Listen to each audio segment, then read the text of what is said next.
Hey everyone. Yesterday I got rid of my Kawasaki Teryx. I had it for about a year and a half. Only had like 118 miles on it. That thing was so hot. Even when it's 50 degrees outside, inside the operator's area, it's about 105. So I sold it for actually more than what I paid for it because of the pandemic and everything. So I bought this Kymco. Made in Taiwan, not China, not Japan, but Taiwan, probably out of Chinese parts. It's got a winch and everything that came on it. It's a lot quieter and a lot cooler than that Kawasaki Teryx. And just as smooth and just as fast. I mean, go 45, who can go faster than that? Single cylinder engine, but it's got some quirks. It's a little oddball stuff about it. It's got a decent sized bed on it, dump bed. But a good warranty, or a good cheap warranty to buy it. You can get a 6-year warranty for $900, and you can spend $900 on 2 axles. So anyway, I knew the dealer I bought this from for the past 20 years. I've been knowing them, and they always take care of you, so I'm not worried about getting anything done. I bought several from them over the past 20 years, probably about, oh gosh, between motorcycles, 4-wheelers, and side-by-sides, close to 15 or more. This might be 16 right here.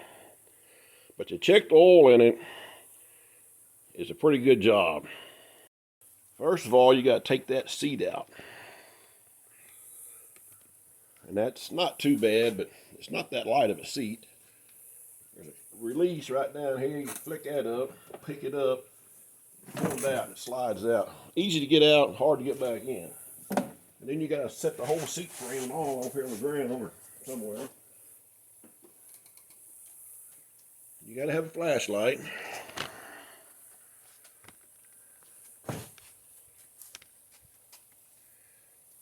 I thought I had a dipstick, and I was wondering how you kind of get your hand down past that thermostat and everything. You can see my feet.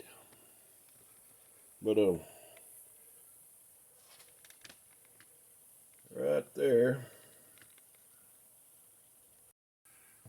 See, right there is the oil fill cap. You know, that's not too bad. I thought that was a dipstick, but that's what I get for thinking. There's very little room to get down there, but right below that, I don't know if you can see that little yellow dot below that thing. It has a sight glass. And you have to shine a light down there. Let me see if I can see it. Kind of right behind them wires, right there is a sight glass. And I've had kind of bad luck after about 2 or 3 years on sight glasses getting kind of fogged up. You can't tell what kind of oil level it has. But anyway, I figure in a couple of years I'll be getting rid of this one anyway. But right now it's to the high mark, the high level. And then it does have a under the seat storage. It's got a pretty good storage compartment right here, but once again you gotta take the seat out to get to it. And to put the seat back in, I found it's easier to raise the bed up.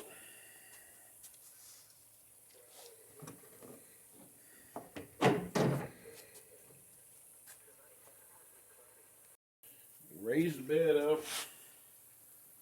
Then you got these 3 tabs on the back of that seat to get lined up. You can kind of look down through there and get them lined up back in them holes.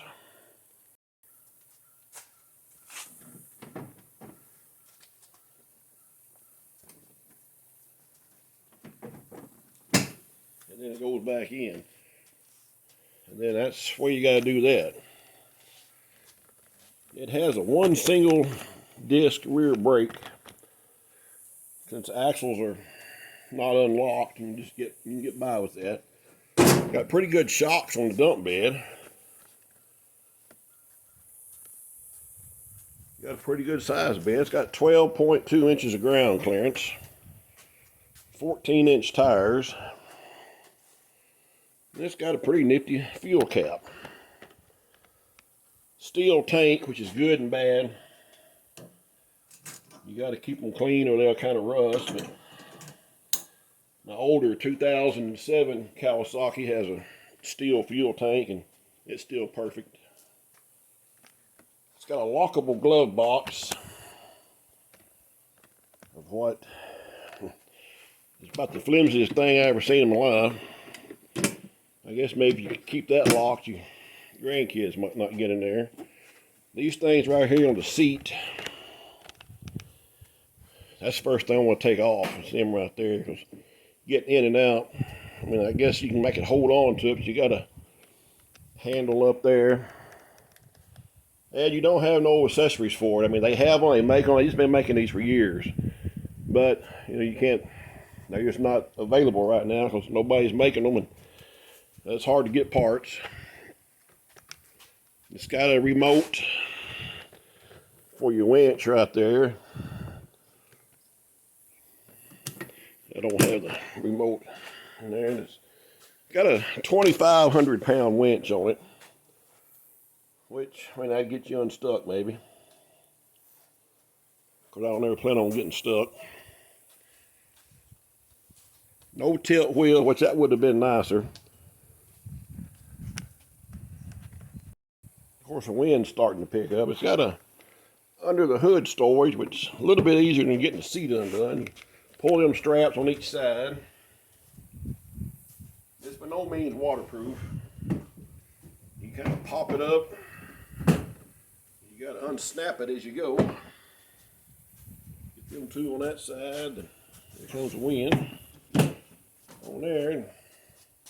You have a pretty big storage compartment up there. You put toe straps or something in. Easy access to the radiator right there.